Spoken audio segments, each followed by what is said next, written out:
Thomas shoved the petition under a guard's gauntlet and did not wait for an answer. He had ridden from the mill at first light, his cloak caked in river silt, and the letter's margins were dark with grain dust. Thomas, the guard said. Looking past him, you are late for curfew. Thomas kept his breath measured. The mills have stopped. Guard. Yes, Lady Elise. Carts were taken from the road. We need the king to know.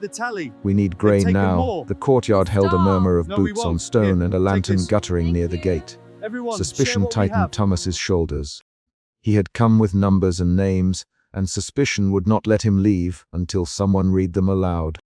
Within 3 sentences the court had the facts pressed into its lap.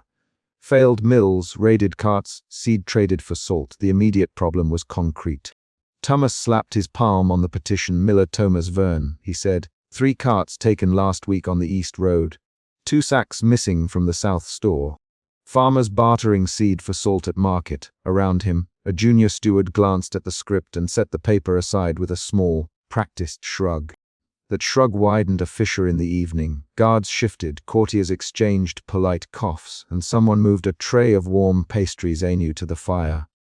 Lady Elise Marchand stood in the antechamber when the escort brought Thomas inside. She thumbed the edge of her embroidered handkerchief while the servant recounted the arrival. Elise's first impulse was not speech. Her first impulse was paperwork. The weight of numbers and dates, the neat column where a clerk had written exports and warrants. She felt a distinct, practical suspicion about what those numbers might hide. That suspicion had pulled her awake most nights this month. It made her fold a corner of every ledger with the same finger. Thomas, Elise when she reached him, tell me plainly. Do not soften the words, her voice did not rise. She tilted her head to read the first line. Thomas's boots thudded on the stone as he caught his breath and spoke in measured bursts. Thomas. Carts taken on the East Road. Thomas. 2 sacks missing from South store. Thomas. Farmers trading seed. Elise repeated 2 names from the petition aloud and set the paper on a low table. She pressed the cloth between her fingers, a small, steady movement that hid the shake in her wrist. We will see the king. Now, she said. The corridor smelled of beeswax and warmed wool. Court servants walked past in muted gowns, carrying charcoal trays and tea. Elise led Thomas toward the private sitting room where King Alaric would hear complaints that must be shaped not to alarm, yet not allowed to be smoothed over. She kept her steps even. Her suspicion had not yet hardened into accusation. It was a tool. She would use it to pry open the ledger's seam. At the private sitting room, the king sat slumped in a velvet chair, a small lantern on the table, his signet ring catching the light. King Alaric listened as Elise unfolded the petition. He folded his hands and offered a restrained smile. Thomas, he said with the soft cadence he kept for petitions, we have always managed our stores. The steward says this winter will pass. Take the petition to my desk. I will have the steward examine the records. His comfort in routine came across as a plea not to be roused. Elise read the king's face for longer than she let her voice. She could see the soft roundness of his features, the scar on his brow brushed pale by lamplight, the slight droop of his right eyebrow that made his assent look less like decision than habit. She had learned the king's placations. They were a pattern he used to keep the household calm. She folded the petition into her hand and said, King Alaric, the miller says the carts were taken by bandits and someone removed sacks from the South store. The village cannot wait for seasons to shift. People have already begun trading seed. She did not soften any phrase. The king's hand went to his temple, and he rubbed it once. Send the steward, he said at last, ask for a small adjustment in allocations. We cannot make decisions on rumor. His voice carried fatigue. Elise felt a second emotion swell beneath suspicion, frustration. Frustration moved her fingers across the petition, then into the stair where she folded the corner and tucked a note to herself. Frustration, she thought, though she would not name it aloud. She would show it by action. They called the steward. The steward arrived with a ledger and a practiced smile that did not reach his eyes. Lady Elise, he said, we account for all grain. The ledgers are clean. There will be a temporary shortage at market, but exports are within allowances. We have contracts with the coastal merchants. The shortage is local, not royal. His sentences came rapid, tight. He used numbers to close the door. Elise set the ledger open. She motioned for Thomas to stand near the table, "Read the names on the petition again," she said. Thomas read them once more, each name a weighty syllable that made the steward look down and correct his posture. Thomas Edakaran, farmer. Thomas Jory Mallis, cartman.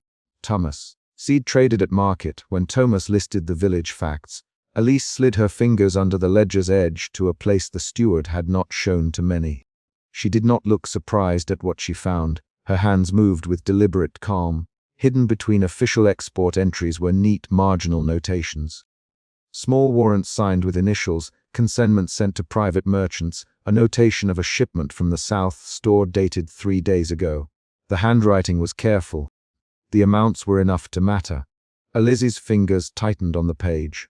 The suspicion that had lived as a background hum in her chest turned into a clearer dread. These were not simple losses. Someone had moved grain while the court announced plenty. Her reaction was physical. She pushed the ledger toward the steward and did not raise her voice, but her sentence was short. "Who authorized these warrants?" she asked. The steward's face went pale. He stammered names, then corrected himself. "Private warrants, my lady, issued under clear authority. Export manifests are on the register." He made the register sound final. Thomas leaned forward and said, "Thomas, I saw the South store this morning. The chains were unlatched. A cart was gone." His tone was low, urgent. Elise looked at King Alaric. The king's hands tightened. He rubbed his temple again and offered tea. "We must not alarm the provinces," he said. "If we admit shortage, markets panic. If we cut exports, we anger merchants. We will make a small adjustment and no one will notice." This was the king choosing comfort over confrontation. The decision to preserve the rhythms of court rather than to upend them for immediate relief. An argument followed in clipped, practical lines. The steward reiterated figures. Elise placed a finger on the export line and said, "This is not a small adjustment. This line shows a shipment large enough to feed 2 villages for a month." The steward answered with numbers. Elise answered with names. "Edakaran will not be fed by statistics. Jory Mullis's children have no seed for planting." Thomas added, "Thomas, we barter seed for salt already. If the South store shipped without notice, someone took what our people need." The words fell like stones into a heated room. King Alaric sighed and chose to soften the court. He Elise to let the steward handle it and to calm Thomas. He offered the miller a cup of warm tea and a plate. The king's offers were small comforts, a way to quiet complaint at the price of action. Elise felt frustration harden into anger. Her hands curled. She folded the petition and said, "King Alaric, with respect, words and cups of tea will not replace seed. If you will not act, I must." Her voice stayed level but quickened. The room tightened. The steward recovered some color and said, "Lady Elise, you overstep. The king is informed. The correct channels are in motion." His sentence invited a confrontation. Elise met it without flourish. She moved toward the record room, the ledger tucked under her arm. Thomas did not hesitate to follow. He came with the gait of a man who had already decided that waiting was not an option. Outside, the market had thinned. Thomas returned to his village after a night at the palace and found carts abandoned at the market's edge, tarpaulins flapping over empty sacks. Neighbors stood in small knots, trading jars of pickled root for handfuls of seed. Thomas knocked on doors and found faces drawn tight. He gathered 3 farmers, Edakaran, Jory Mallis, and an older woman named Myron, who carried a single sack between them. They spoke in clipped lines. "Thomas, Edda, the South store was open this morning. I saw a cart. I asked where it was going and the man said it had orders for export." "Jory." "Thomas, did you see the driver?" "Jory." He had no crest. He kept his face wrapped. He knew the road names. He spoke as if someone paid him well. They decided to go together to the palace the next evening and present a public petition. The motion was quick and practical. The farmers wanted the king to see the faces of hunger. Thomas felt hope threaded with dread. The group moving toward a public plea meant they could be heard, but it also meant the court might recoil deeper into routine. Meanwhile, Elise, in the records room, found a clerk who had kept late hours. The clerk's hands trembled when he set down a rush of papers. He had a look of someone used to being unseen. Elise laid the petition on the table beside him and said, "Show me every private warrant for the South store in the last month." She watched the clerk's fingers as he turned pages, because the clerk's hands would betray whether he feared consequences. He pushed a folded list across the table. Elise opened it. The names and dates mapped a path. Shipments bound for coastal warehouses, receipts signed by merchants who cloaked their identities in initials. The clerk swallowed and said, "Lady Alice." "I was told to note these as routine. I was told not to speak." Elise put a hand over the clerk's and asked only, "Who you?" He named a steward's office and an initial. Alice's jaw set. A new emotion arrived in that moment: fear. Not the raw fear of a person in immediate danger, but the cold, practical fear that choices in the palace had consequences for the fields. Fear changed her voice. She spoke in shorter sentences. "We must tell the king what this means," she said. "If grain leaves for export while villages go hungry, it is not chance. It is decision." The clerk nodded and looked away. Back in the council chamber, a small group gathered to discuss numbers. The steward tried to frame the reports as temporary variances. He spoke of trade agreements and merchant pressure. Elise placed the export lists on the table and spoke with a cadence that forced attention. "These warrants do not match any emergency need. They match private export. We have names of merchants and dates. People are standing at the gates tonight." She slid the ledger toward King Alaric and watched his hands. King Alaric's response was measured. He closed his eyes for a long moment. "We cannot set a precedent of halting trade on a story told at a gate," he said. "We must keep the port trade, or our coffers will suffer. We must not risk famine for the sake of appearances." His phrasing asked for 1,000 small trade offs to preserve the court's comforts. Elise interrupted with a short sentence. "Those trade offs cost seed." The room shifted. Several members of the council spoke quickly. A minor noble called for restraint. "If we arrest merchants, we risk reprisals at sea. If we seize cargo, we break treaties." Thomas spoke then, more direct than most. "Thomas, if you will not stop export for 1 month, we will present a petition. The people will come to the gate. You will see them." His words were plain and repeated the plan the farmers had agreed upon. A young steward tried to broker compromise. He offered to reroute a small shipment and to release a few sacks to nearby parishes. Elise listened and then held out the ledger. "If a few sacks are rerouted, it will not be enough.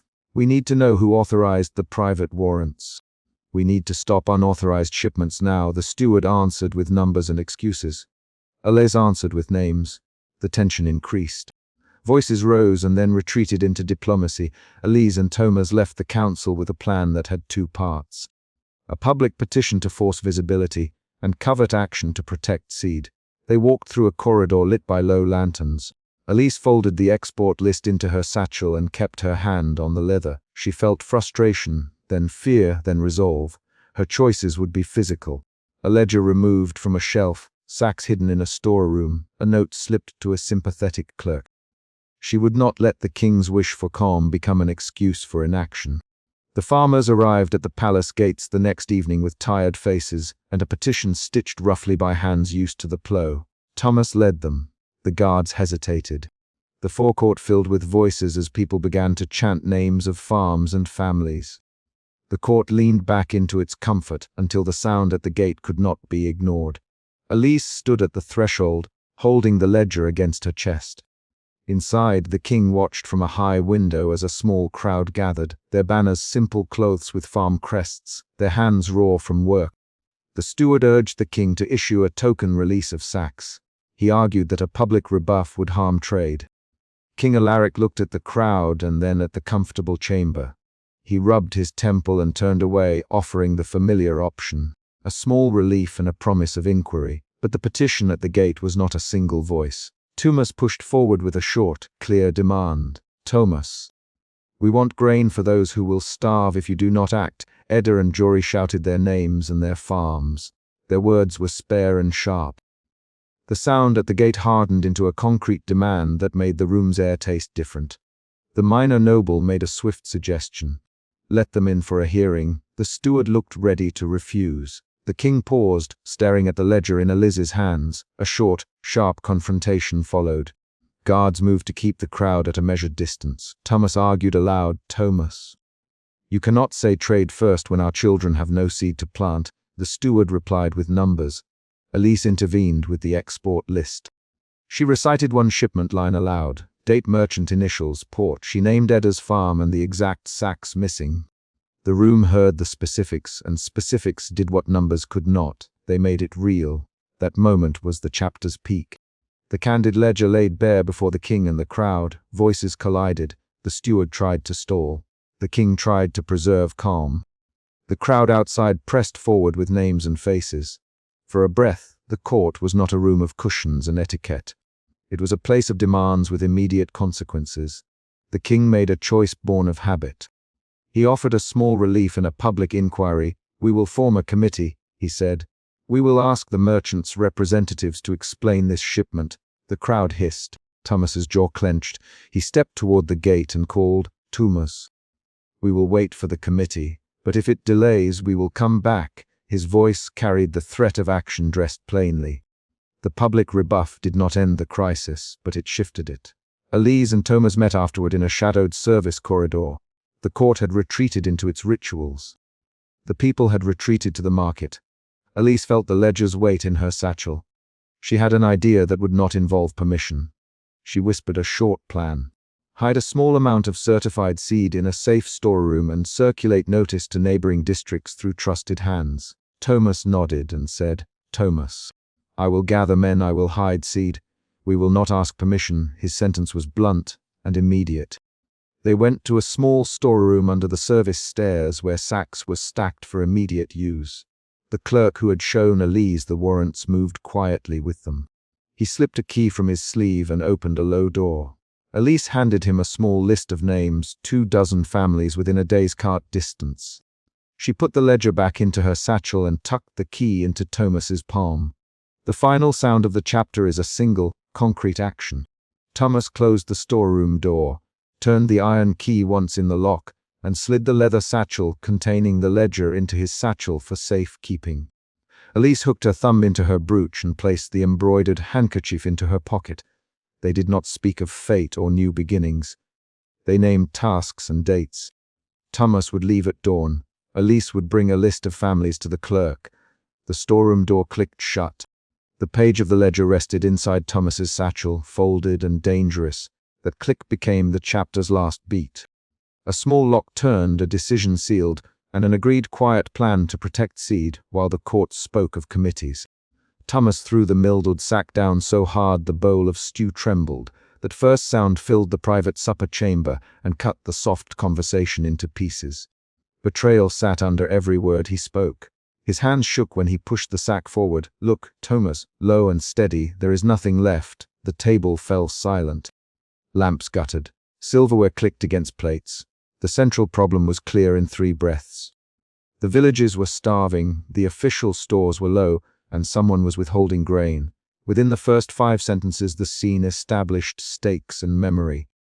Thomas had ridden in at dawn 2 nights before and had shoved a petition under a guard's gauntlet. A narrow paper with flour dust on its margins that the guard had not read. Lady Elise remembered that petition now, the one he had left at curfew in the corridor. King Alaric set his cup down and kept his voice measured, showing his habit. Placation before panic. Lady Elise folded her handkerchief twice and looked from Thomas to the king. Her face sharpened when she listened. "Thomas," she said, "tell me precisely where the mills stand." Her tone was quiet but exact. She used detail to hold the room steady. She wanted facts before fear. Thomas leaned forward. He scraped flour across his thumb with a fingernail and showed the white streak. "The eastern mill has 2 stones and 1 worker," he said. "They grind until noon and then sleep. They hide sacks. The western mill's wheel creaks. Men come at night with small sacks. The market stalls close earlier. People go home hungry." His voice carried short sentences, each one a small hammer. King Alaric touched his signet ring and looked at the nearest window where the lamplight made his robe a dull gold. "We will inquire," he said. "We will send a steward tomorrow." The king's words were soft. They were meant to unspool tension, to promise process instead of immediate change. Lady Elise's mouth thinned. Doubt shifted to anger in the room. Lady Elise's creased brow deepened. Thomas's jaw tightened. Captain of the guard entered the motion of standing straighter. His boot shut more fully against the floor. "We have a petition already," the captain said, voice flat, and set a leather dossier on the table. He opened it and pushed it toward the king. "This came through proper channels last month." He read a line aloud. "Procedures require inventory, tally, and royal seal." The words landed like measured stones. Thomas answered with a single hard fact: the people do not have months. Thomas, they do not have another market day. He spoke the sentence in a cadence that left no room for the kind of delay the captain described. King Alaric closed his eyes for a fraction of a breath. The faint scent of beeswax and warmed wool rose as he moved his shoulders. He chose placation again. There will be a commission, he said. Lady Elise, spare me your worry of haste. He spoke gently to the woman, who served close to him, as if tending her concerns would keep the household calm. Lady Elise did not answer at once. She watched the king's hands, then she stood and walked across the small room toward the servant door. Her steps were quiet but firm. She used motion to make a choice that words could not undo. The first external event after the opening scene happened when Lady Elise and Thomas slipped from the supper chamber toward the granary. They took a narrow corridor the servants used and moved under a low lantern. The corridor smell was hearth smoke and damp straw. The captain pretended not to notice as he spoke to a steward in passing. His voice softened into routine. In the granary they found shelves with labels and measuring jars, and the sight was worse than Thomas had described. The official sacks were stacked thinly. Wooden bins had a few beads of grain. The count on the ledgers matched Thomas's claim.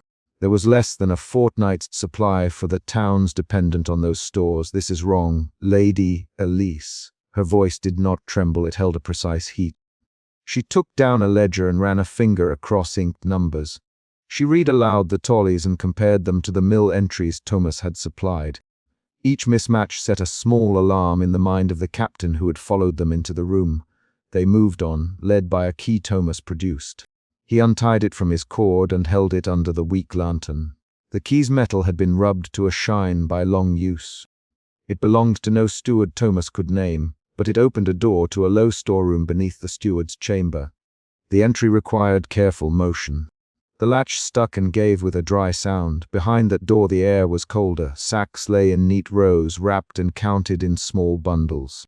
A ledger sat atop them with names of noble houses and small, discreet transfers. Someone had been careful. Someone had moved a fraction of what the people needed into private stores. Thomas pushed aside a wrapped sack and the scent of stale grain rose, dry and sweet. Hidden hoard, he said. They took it and marked it as repairs or for winter.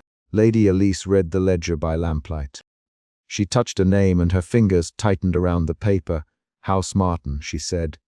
They signed for 100 measures and never returned them to the common tolly. Her voice went small with accusation. Shifts of feeling moved through the chamber. Suspicion gave way to precise anger, then to a cold calculation. The captain did not speak at once. He chewed the inside of his cheek and then asked, "Who signed for this?" His words were clipped. His hands balled into a fist for a second. They took the ledger and brought it before the steward in the council chamber. The steward was a thin man with a habit of smoothing his sleeves. He lifted his chin and denied knowledge. "I record what is reported," he said. "If there was a entry, we will correct it by inquiry. There is no theft on these books." He pointed to procedure, to forms filled, to seal impressions. The steward used the language of process to push away accountability.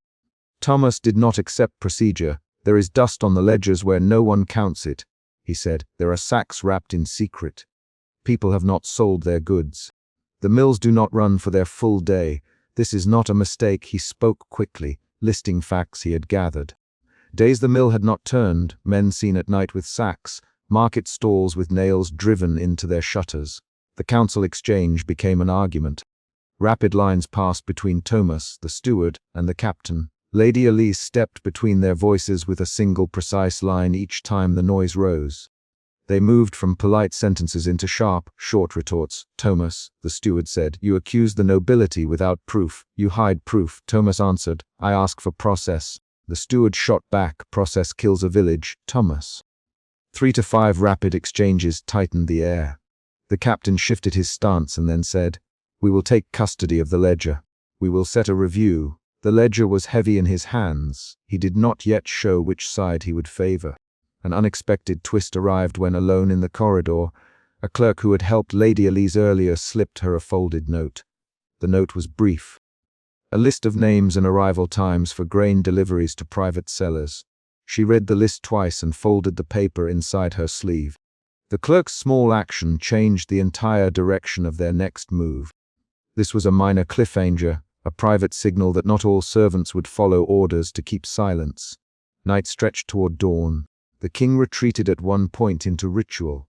He returned to his bedchamber and wrapped a soft dressing gown around his shoulders. He brewed tea, wrapped his fingers along the cup's rim, and chose a course that favored calm. He for measured investigations and for reports carried in 3 days. He refused to order the gates opened. "We must not rattle the houses," he said. "We must not cause panic in case matters are misunderstood." His hands were folded in his lap as he spoke. Lady Elise watched him. She took in his small ritual and felt the roots of the chapter's emotion, betrayal, harden into a new shape. Resolved to act despite the king's refusal, her manner shifted from quiet observation to deliberate defiance. She folded her handkerchief and placed it back into her pocket. She did not speak with theatrics. She arranged a sequence of motions, a clerk's summons, a guard given a look, a ledger copied by hand. Early morning found Thomas organizing townspeople at the back gate. He kept his sentences short and his commands specific. "Line here," he said. "Bring 3 measures. 1 at a time. Move quickly." His voice was low and practical. He directed where to carry sacks and who would ring a bell to count distribution. Lady Elise stood near the clerk and the sympathetic guard she had chosen. The chosen guard hesitated when other guards approached. For a moment, the entire plan teetered. A conflict flared. A captain's patrol arrived and ordered them to halt. Thomas answered in quick, plain lines. "Captain, people will starve if we stop now. You assume authority you do not hold," the captain said. "Some of us have authority from the people," Thomas replied. 3 rapid back, and 4th lines followed. The guard Lady Elise had persuaded stepped forward and placed himself between the captain and the sacks. He was a small man who had once known a miller. He spoke a single sentence. "They will have what they need." That choice shifted the guard's loyalty toward a humane action rather than to strict orders. They opened a portion of the granary gate in secret. Lady Elise gave the clerk exact instructions about how to mark the books. Mark distribution as small repairs and log the quantities under a different seal. Thomas and a group of townspeople carried sacks through the gate while the sympathetic guard held the watch. The motion was careful. Every action had a specific purpose. There was no rhetoric, only work. The climax arrived at the granary gate and adjacent courtyard. This was the scene the chapter had built toward. Tension peaked as other guards noticed movement and began to move to stop them. Voices rose, boots set a faster tempo, and the ledger's absence became visible. The captain confronted Lady Elise with anger in his lines. "Lady Elise," the captain said, "you cannot order this. You cannot change the royal seal." "Captain," she answered, "this is not about signature. This is about grain in bellies tonight. I serve the crown," he said. "Then serve the people now," she said. Their exchange ran 6 lines, sharp and short. The captain's jaw tightened. He looked at the sacks, at the queue of tired faces outside the gate, at the clerk who had recorded the secret list earlier. He felt the practical weight of a decision. He heard the salt of hands that had carried flour. The captain's motion was slow. He stepped aside instead of stepping forward. He allowed the gate to open a fraction. Someone else made a choice that tilted the scene. A noble's page arrived shouting that steward and guard reinforcements were coming. The arrival threatened to crush the private operation. Lady Elise met the arrival with a measured face and a small, sharp order. "Move faster. The bell will ring once. When it rings, close the gate." Her voice held the shape of command without spectacle. The bell rang. Sacks passed through. Thomas counted with a clipped voice. 1, 2, 3, he said. He watched the people accept the sacks and move to their homes. Sweat ran across his brow. His hands smelled of flour. A woman pressed her hand to her children's cheeks and mouthed a single word of thanks. This concrete action, grain in small cloth sacks moving toward hungry mouths, resolved the immediate crisis. The unexpected twist was the ledger left open in the clerk's hand. A steward stepped into the courtyard to seize it and found pages crossed with a new pencil, "Tali." The steward's face hardened. "You will answer for this," he said to Lady Elise. The threat changed the political landscape. The court could now accuse her of taking crown stores. The man who once smoothed sleeves raised his voice with the possibility of punishment. Morning frost made the cobbles hard. Market traders whispered gratitude as they passed sacks to small hands. The king sat alone in lamplight in his bedchamber and watched a distant banner move at the palace gate. He touched his signet ring and felt the slight dent where his thumb rested. He did not move to order trade houses to turn over goods. His retreat was concrete. He arranged officers to file inquiries and promised paperwork. Thomas, Lady Elise, and the sympathetic guard faced the immediate costs. The captain's patrol demanded reports and the steward demanded arrests. Lady Elise answered with facts she had learned. Ledger lines, times of deliveries, a list the clerk had given her. She laid the folded list on the table and pushed it toward the steward. House Martin signed, she said. House Martin took grain. Her movement was precise. The chapter's emotional shifts moved again. Betrayal turned to anger, then to careful compassion, then to a resigned sorrow. Thomas's body showed the shifts. Shoulders that began rigid relaxed when he saw children carrying sacks home. His voice softened when a man with a silver tooth cap thanked him. Lady Elise's hands trembled when she heard a guard say the steward might press formal charges. The captain stood between the claims of law and the sight of hungry people. They did not end the matter with a dramatic overthrow, the immediate crisis resolved by distribution, but consequences arrived with the steward's complaint. The steward vowed inquiry and named several servants as suspects.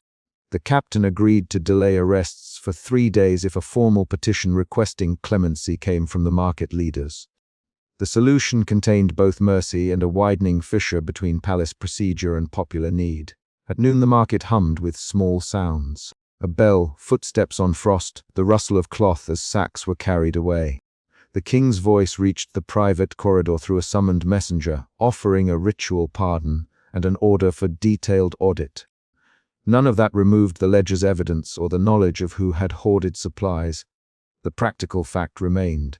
Some houses had more than they needed. The chapter ends on a concrete beat. Lady Elise stood at the granary gate and folded her handkerchief in her hand. She handed the clerk's folded list to Thomas. "Keep this safe," she said. Her fingers were steady. "Bring the market leaders to the second stair at dusk. We will state what we did and ask them to speak for the people." Thomas nodded. Behind him, the town bell rang once as if to count a second chance. The gate closed after the last sack passed through and a guard slipped the bolt into place. Outside, a child lifted a sack onto his shoulder and walked toward a low house with a smoking chimney. The sound of his footstep on frost was a final, factual note. The immediate hunger eased tonight because of action taken, not because of promises. In the palace, the steward thumbed a page of his ledger and read the new tally. The clerk looked at Lady Elise, and then at the king's closed window. Decisions waited. The small, decisive acts in this chapter had changed the balance between court comforts and the people's needs, and the next move would come from choices already made in plain sight. Thomas shoved his shoulder against the iron gate and forced the petition into the guard's gloved palm, breath steaming in the thin morning air. Suspicion tightened his jaw. He had not ridden all night to be told to wait. "Thomas," the guard said, looking at the smudged seal, "you are late for curfew." Thomas did not pull back. "The mills have nothing left," he said. The guard read the margins stained with grain dust and did not look surprised. The first clash of the day arrived as a demand and a refusal in the same sentence. He had ridden from the mill at first light, cloak streaked with river silt, and the memory of the mildewed sack he had thrown on the palace supper table the night before. The sack had landed so hard the stew bowl had trembled. That sound had cut through the chamber like a simple, accusing fact. Thomas kept his voice measured now. "Thomas," a villager behind him called. "We need them to see." He stepped forward, and the gatewatch hesitated. Lady Elise had slept in the corner of the private chamber, and the sound of boots at the gate pulled her upright. She dressed by lamplight, her fingers fumbling the silver brooch she always fastened at her throat. The word that held her awake in those first minutes was suspicion as well, not a label for feeling, but a working thought that made her move. She took the petition from the guard's outstretched hand when it arrived and scanned the inked names, the signatures of Hamlet elders she had known since childhood. Elise crossed the corridor without announcing herself and found the king with his dressing gown already on. A small lantern set on the table beside the chair where he had been sleeping. The room smelled of warmed wool and beeswax polish. She laid the petition on the table and pushed the handkerchief with the palace crest toward him. "Look at this," she said. And when Alaric leaned in, she could see the slow wear of his countenance, the laugh lines deepening with the weight of every small, repeated comfort he had chosen. "Thomas Verne rode here at dawn, Elise. He says the mills are bare." She did not raise her voice. She pressed the corner of the paper flat with 2 fingers. "There are more names." They left the margins dark with flour and mud. The king kept his hands folded and offered the sort of placating smile he used when household difficulties could be soothed with tea. "It will be managed," he said. "We will send a steward to check. We will be prudent." He spoke with a measured softness and a reluctance to disturb the table of court. His manner contained an emotion that would shape the hour, the desire to preserve the comforts of the palace. Elise watched his hand rub his temple and heard the steadiness in his voice. She did not argue with the king's habit of reassurance. She needed action. "The steward has been sent already and returned with receipts," she said. "Thomas is here. He will not be patient. He asks for rationing until the stores are inspected." The king's eyes closed for a heartbeat. The first emotion shift came as a movement in Elise. Suspicion hardened into urgency. She folded and refolded her handkerchief and kept her sentences short. "King Alaric, please, you must see them. You must order measured distribution now." The king looked away. Outside the audience hall an envoy arrived from the neighboring commander with a curt demand. He had words that smelled of horse and ink. The envoy's boots scuffed the marble and his tone carried a pressure that was not there before. He spoke plainly. Unpaid levies would be taken by force if the court did not deliver coin or grain within 3 days. His presence introduced a second, sharper pressure, a force that turned a shortage into a threat. "King Alaric," the envoy said, "we need what is owed, or we will collect it." The court listened. In the grain stores Thomas walked with the steward, lamp swinging, sleeves rolled, and the sound of his boots matched the sound of his speech. Short, blunt, factual. "Look, Thomas," dumping a torn sack onto the floor so the steward could see the lining worn thin. He drew out a travel-stained receipt and laid it on the wooden table. "They sold last winter's corn to traders. The ledgers are here. They were paid in silver and the grain shipped away." The steward's face did not change at once. He ran fingers along the shelves where sacks crutched like tired animals. The sacks were mostly hollow. Thomas's hands rubbed together until the skin creaked. Lady Elise followed the steward when he left hurriedly, a quiet shadow among servants.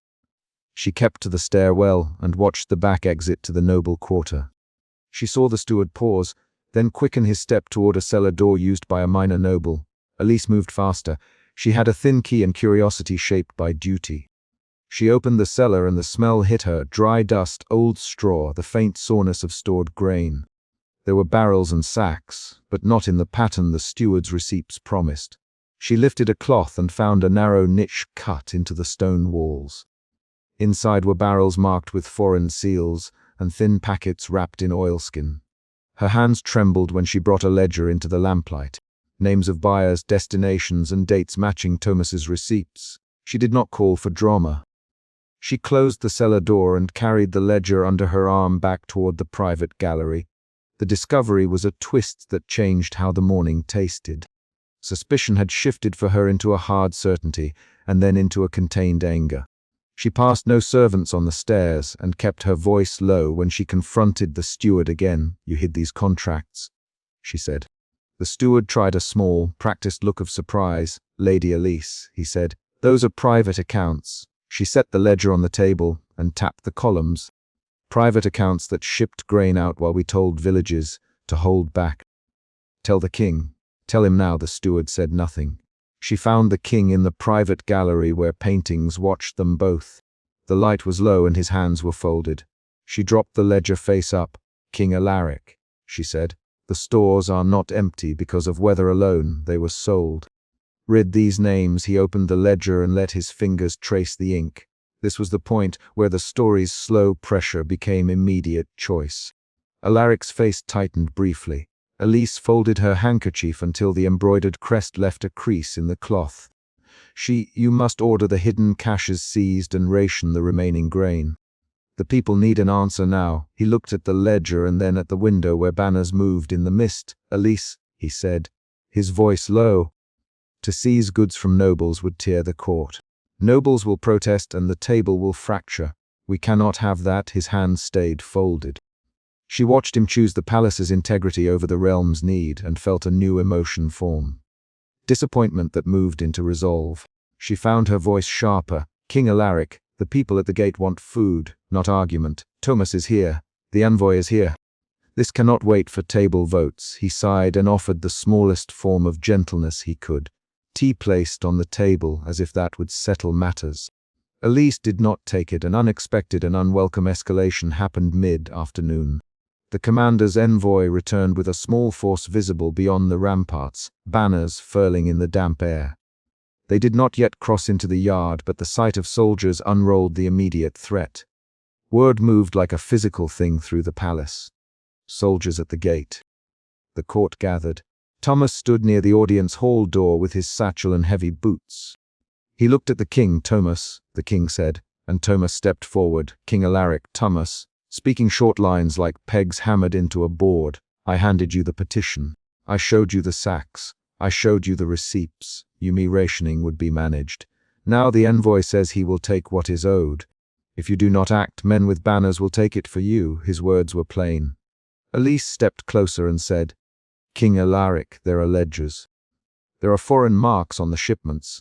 You must act now or the commander will seize what little remains. The king's face closed. He avoided looking at Thomas. A thin, rapid argument followed in the gallery between Steward and Elise. 3 quick exchanges that snapped like small ropes breaking. You cannot accuse nobles without proof, the steward said. Lady Elise, the steward added. This will topple the court, she replied. I have proof. I followed the steward. The seller hides shipments. The steward's voice rose a fraction. You will make enemies, Elise. Then make me an enemy for them, she said. The king weighed the options. He could rouse the household, call for troops, make an announcement that would risk unrest in the dining halls and in the noble houses. He could also keep the curtains drawn and ask the envoy for time. He hesitated. His manner showed a wish to preserve calm at the cost of action. Thomas's presence at the hall door felt like a hand on the old clock of the realm. He nothing for several long beats. His fingers rubbed his temple. A small but decisive confrontation came as night began to find its edges. The envoy marched a small detachment into the outer yard to secure stores. Soldiers unrolled ropes and set men to inventory the grain. They took lists and wrote down quantities with brisk hands. Thomas watched them and then turned to the villagers who had followed him. We will try to redistribute what remains, he said. He gathered a handful of men and women. Thomas, one villager said, there is nothing left to spare. Thomas answered with a plan. Salvage what was hidden, share it quietly among those who had children, and keep an eye on who came to take more. His voice was a low, urgent machine. Inside the palace, Elise moved through the rooms with a small satchel of accounts and a worn handkerchief. She arranged for children to be led to trusted servants beyond the walls and for ledgers to be hidden in the chapel's false floor. She did not announce these actions. She worked quietly and precisely, like someone tucking a document into a carved box. Her hands were busy, and the emotion that had driven her, suspicion turned to urgency, then to a controlled defiance, showed in each deliberate movement. Outside, the soldiers began to take what they believed owed them. They were efficient men following the envoy's orders. A soldier lifted a sack and found it nearly empty. Another forced open a barrel and spat at the sore smell. They wrote names on a pad and walked away. In the market square, a lone cart stood abandoned near the gate. A child peered through a shutter and then ducked when a boot struck the cobbles. Thomas saw the soldier's list and then noticed an invoice tucked in a ledger he had been given hours before. The invoice's name matched a noble family. Elise returned to the private gallery where the king sat with the lantern low. The ledger sat between them. We can still move the ledgers to the chapel, she said. We can keep children safe. We can name those who sold grain. We can demand restitution and avoid open violence if we act now. He looked at her and at the lamp, and tear the court apart in the process, he said. His voice was measured and thin. If I order seizures now, nobles will grieve, petitions will fly, and the court will fracture. If I do nothing, soldiers will take what they want, and the people will suffer. What would you have me do, Elise? She folded the handkerchief and pressed it between her palms. Tell the steward to bring the secret ledgers into the public accounts, she said. Name the buyers and the dates. Make the theft visible. The commander will have to answer to facts, not to rumor. The king's jaw moved. Outside the ramparts, the commander signaled to the envoy. They paced the outer yard like men measuring the value of bread. The sound of their boots came in measured beats that marked the passing of decisions. Inside the gallery, the king stood abruptly. The room flinched as if the movement had broken something delicate. He walked to the window and looked out toward the banners that had arrived with the envoy. He closed his eyes for a brief moment. Then he turned. The crucial moment, the chapter's climax, arrived by way of a simple, deliberate choice. The king refused to rouse his household. He raised his voice only enough to be heard within the gallery. We will not seize property in the dark hours, he said. We will not break the table of the court for a rumor. Send the steward to record what you have found, Elise, and present it at the council. We will speak first, then act. His decision held the shape of preservation. Keep the court intact even if the realm's stomach grumbled. Soldiers already stood in the market square while his words set the palace's interior like a slow tide. Elise felt the weight of that choice as a hardness in her hands. Her anger tightened into a sudden, cold clarity that was the second emotion, shift for her. Resolve hardened into an all-purpose willingness to defy without dramatic words. She closed the ledger and tucked it back into her satchel. Then I will act while you present it, she said. We will hide the children. We will move the ledgers to the chapel. We will manage what we can.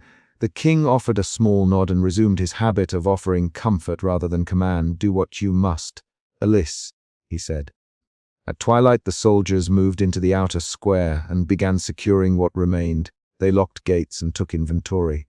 Thomas watched them and then guided a small group of villagers through alleyways to a side entrance he had bribed a watchman to hold. They crowded into a shadowed doorway and passed out small sacks of grain and stale bread. Thomas's hands were steady, but his jaw ached. Thomas, a woman said, we will be found out, he answered. Then we will be quiet and we will be swift. He acted like a man with work to do and no time for sermons. Elise escorted 2 serving women and a clerk to the chapel and tapped at the chapel's false floor with a knuckle to show where the ledgers could be hidden. This will keep the accounting until there is a fair hearing, she said. The clerk nodded, his eyes wide under the lamplight.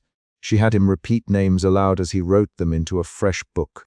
The clerk said, Lady Elise, if the king does not present this, what then? She put a hand on his shoulder and squeezed once. Then we will ensure there is a record outside the court. That is all I can promise. Her hands moved with the practical economy of someone arranging safety. A small surprise came in the night. One of the soldiers who had been posted at the grain house recognized the insignia on a crate and paused. He called the commander over. The commander opened the crate and found small casks stamped with a foreign seal. He laughed a short, startled laugh that had no humor. He turned the cask over and read the name. These are not our liveys, he said. These were sold. The envoy's posture changed. He looked at the men who had taken inventory and then at the palace windows.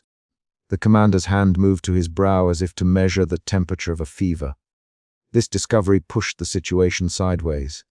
It was a twist that redistributed culpability from whether to deliberate sale.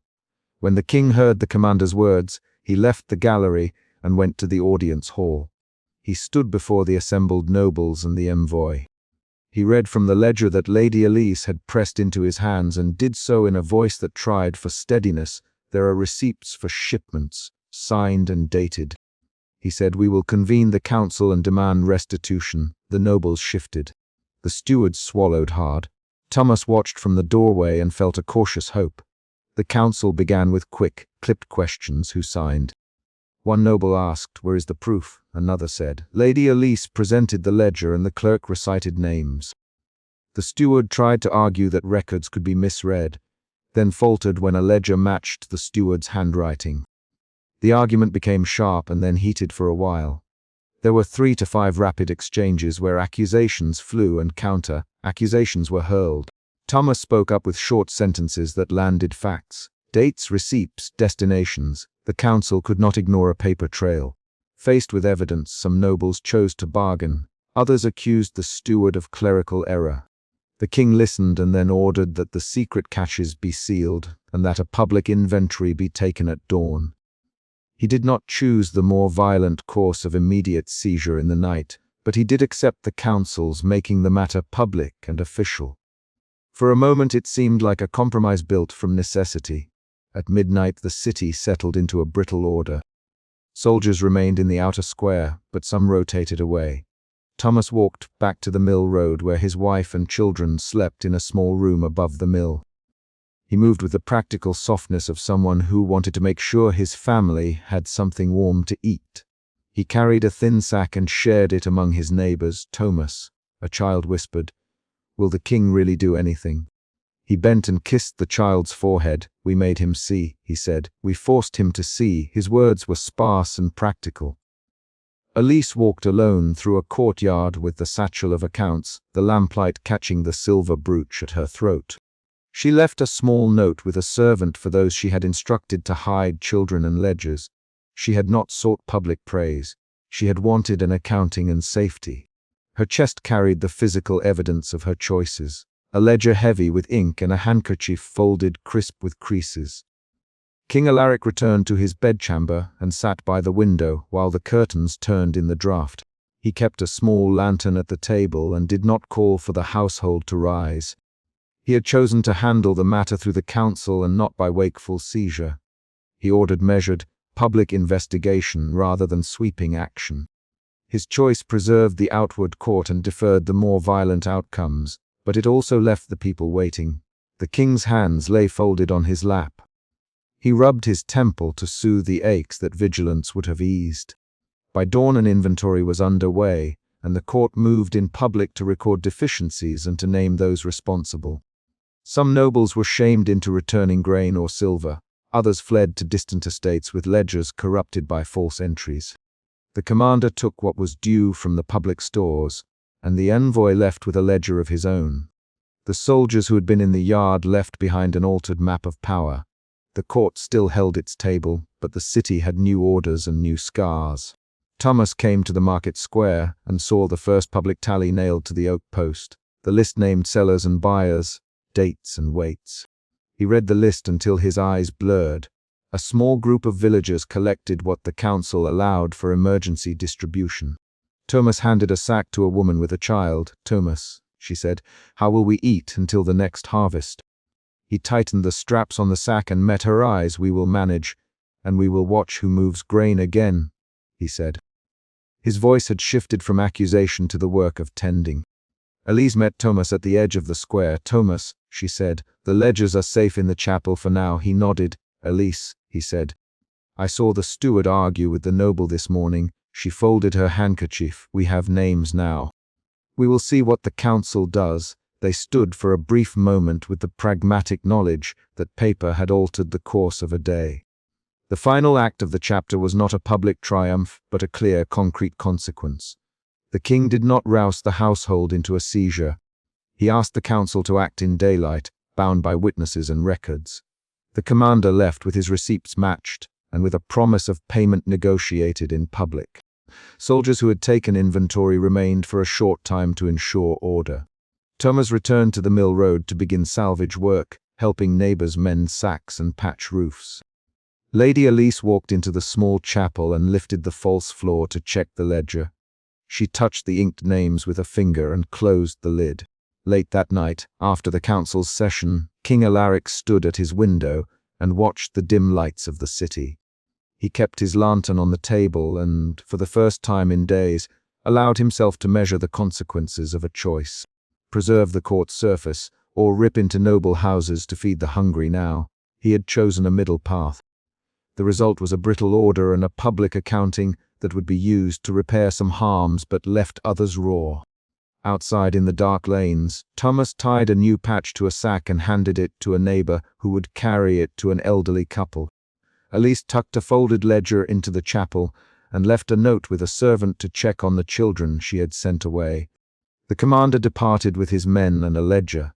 The steward was questioned and ultimately dismissed from his post when ledgers matched and signatures proved complicity. The noble whose cellar had held foreign, marked casks left the city with his retinue under a cloud of accusation. The chapter closed on concrete motions rather than speeches. Soldiers unbuckled their belts. A cart rolled away, its wheels sinking into the mud of the lane. Thomas began mending a torn strap. Elise blew out the chapel lamp after ensuring the ledgers were safe. King Alaric folded his hands and rubbed his temple as the house settled. Outside, a child coughed in a small room above a mill, and a woman moved a blanket over a sleeping head. The kingdom, for the moment, had been stopped from immediate ruin by exposure and by the quiet, practical choices of three people. A miller who refused to be ignored, a mistress who followed a steward and opened a cellar, and a king who preferred daylight proceedings to midnight seizures.